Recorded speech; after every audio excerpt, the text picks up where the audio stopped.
Guys, first time kong makatanggap ng ganito karaming items galing ibang bansa. As in, first time ever. Na-amaze ako sa dami nito. As in, ang mahal nito. Pero binigyan niya ako. Okay, gusto ko lang ipakita sa inyo kung ano-ano ba itong mga binigay niya, itong mga pinadala niya sa amin. So, ayan, ihiyaan natin, i-flex natin to. I-flex natin to. Ayan. Unang-una ay itong kape. From Taiwan po yung aking pinsan. Pinadala niya to. Isang pack. Ayan. And, meron siyang pinadalang isang noodles na hindi ko alam kung anong pangalan nito. Hindi ko maintindihan kung ano nakasulat yan. And then, next, eto. Green Max. Alam nyo guys, meron din ito sa, kay TikTok, meron din ito. Dalawa to.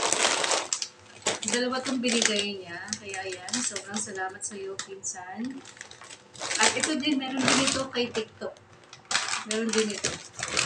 Pero ito nga po ay all the way from Taiwan. Ayan. At meron pang Quaker Oats. Ayan. O, diba? Napakarami. Dito pa lang sa mga pakpak na ganito. Ano na eh, sulit na eh. Tapos, eto pa, ang dami pa yung binigay. And next, eto, meron siyang binigay na ganito. Dalawang noodles. Ganyan. Hindi ko alam kung ano. From Korea naman to. From Korea. Ayan. Pero pinadala ng pinsan ko. Dalawa. Magkaibang flavor. And then, itong ginger tea. Ginger tea ito. Kaya lang, may sugar kasi ito eh. Kaya, tingnan ko kung makakainom ako. Ayan. Salamat sa iyo, pinsan. Ayan. Dami-dami na. At meron pa tayong dalawang nori. Nori nga ba? Nori.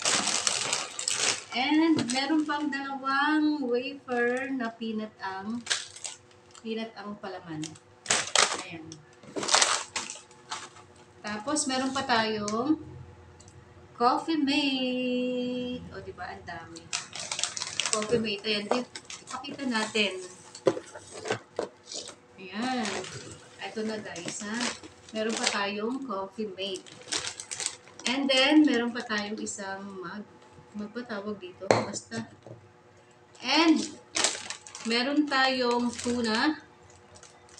Ayan, tuna. Sino bang nakakaalam nito? Ayan, yung mga nakatikim na nito, masarap daw to eh. Binigyan niya ako ng isa. And then ito, maanghang to eh. Sausawan siguro to. Tapos ito, hindi ko rin alam kung ano to, pero pinapatry niya sa akin. Ayan. And, ang isang napakalaking Quaker Oats.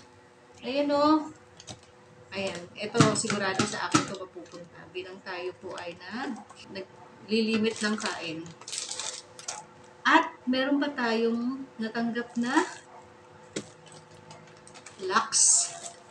Ayan o, galing ibang bansa din po ito. Ayan, di ba?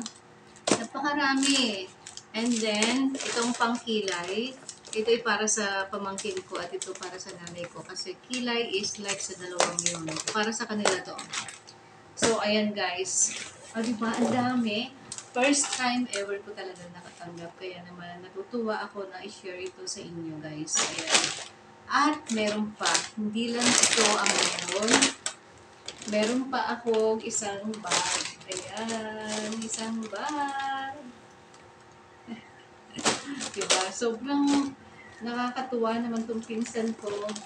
Ang dami ko tuloy na-receive na items. Ayan, titignan natin kung anong laman ng aking bag ha. O siguro mamaya na to. Mamaya na. Basta yan, may mga laman-laman yan. May may laman-laman din to.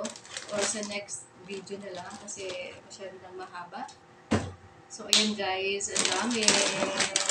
Kaya, sa aking pinsan dyan, maraming salamat sa iyo dahil nag-share ka ng blessing na hindi ka naghahangad ng kapalit. Kumbaga, dahil nga nandyan ka sa ibang bansa, yung blessing mo ay sinishare mo din sa amin. Kaya naman ay maraming salamat sa iyo. At doon naman sa iba na may abroad na kamag-anak pero walang nare-receive. Alam niyo po, mahirap po talaga ang buhay ng OFW. Hindi po lahat ay afford na makapagpadala ng ganito. Yung iba dyan ay halos ipapadala na lahat sa Pilipinas. At yung iba naman po ay talagang nagtitipid sila, nagsasave sila para sa pag-uwi na nila ay meron silang madalang pera. Kaya halimbawa man kung umuwi sila na wala silang mga dala-dala, huwag po sasama ang ating loob ha. Huwag sasamaan loob. Sa kagaya ko naman na ngayon lang ako naka-receive ng ganito, sobrang ako natutuwa at nagpapasalamat ako sa aking pinsan na napaka-generous niya magbigay ng ganitong karaming product. Kaya naman, ano pa ba masasabi ko? Kundi salamat